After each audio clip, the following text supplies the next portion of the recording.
Здравейте, сега ще ви представя един трик, който ще е малко отклонение от тематиката на клиповете, които аз качвам, и тя е Street Magic.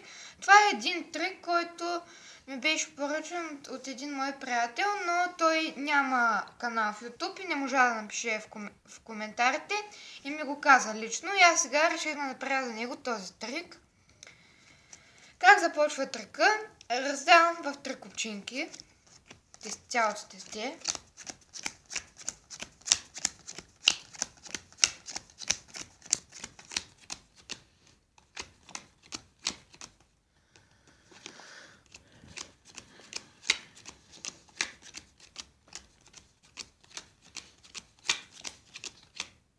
Така, и сега събирам картите.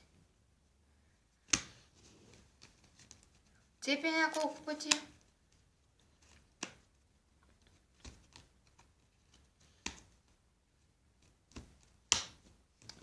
И сега раздавам по същия начин още един път.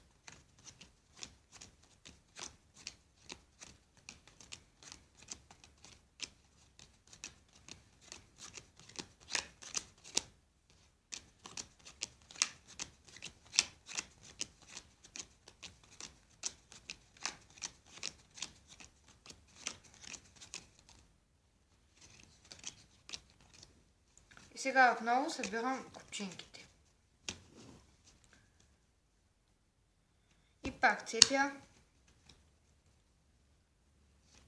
Така. И прецепваме така един път. И сега раздавам в три колонки с по 4 карти. Така мисля, че ще се виждат всички. Така. Така, така, така.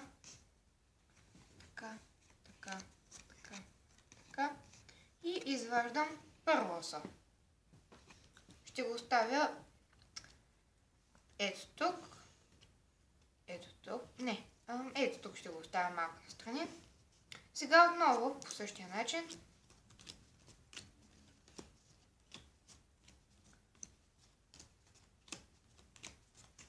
Изкарваме второ со. Оставям го пак настрани. Отново.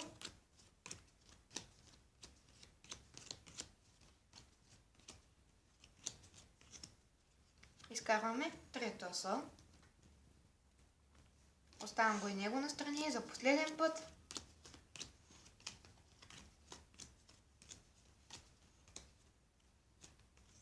В ръката ми остана една карта.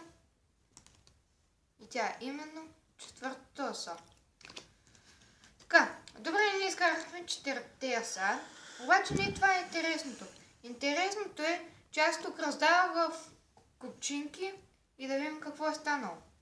Тук ние имаме само петици. Тук имаме само четвърки. Тук имаме само тройки. Тук имаме двойки.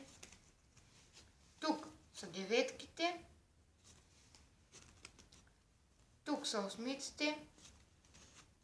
Тук са седмиците. Тук са шестиците.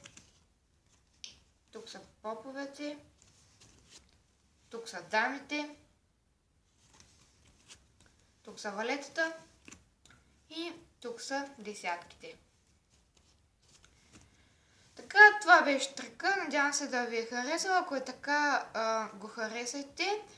Също така коментирайте и се абонирайте за моя канал.